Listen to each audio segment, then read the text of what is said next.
নবী সাল্লাল্লাহু আলাইহি ওয়াসাল্লামের সাথে লাইলাতুল কদরের রাতে কি হয়েছিল? নবী সাল্লাল্লাহু আলাইহি ওয়াসাল্লামের বয়স যখন ৪০ বছরে পৌঁছালো, তখন মক্কাবাসীরা সবাই মূর্তি পূজা ও অসামাজিক কাজে লিপ্ত থাকত।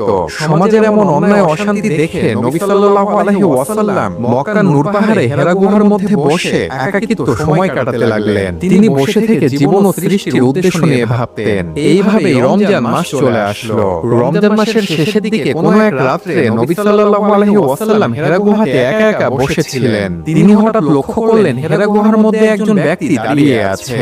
নবী সাল্লাল্লাহু আলাইহি ওয়াসাল্লাম সে ব্যক্তিকে দেখে চমকে গেলেন এবং ব্যক্তিটি কাছে এসে বলল, ইকরা, পড়ো তোমার প্রভুর নামে। তখন নবী সাল্লাল্লাহু আলাইহি ওয়াসাল্লাম বললেন, আমি তো পড়তে পারি না। তখন সে ব্যক্তিটি নবী সাল্লাল্লাহু আলাইহি ওয়াসাল্লামকে শক্ত করে জড়িয়ে ধরলেন এবং ছেড়ে দিলেন। ছেড়ে দিয়ে আবারও বললেন, ইকরা। নবী সাল্লাল্লাহু আলাইহি ওয়াসাল্লাম আবারও বললেন, আমি তো পড়তে জানি না।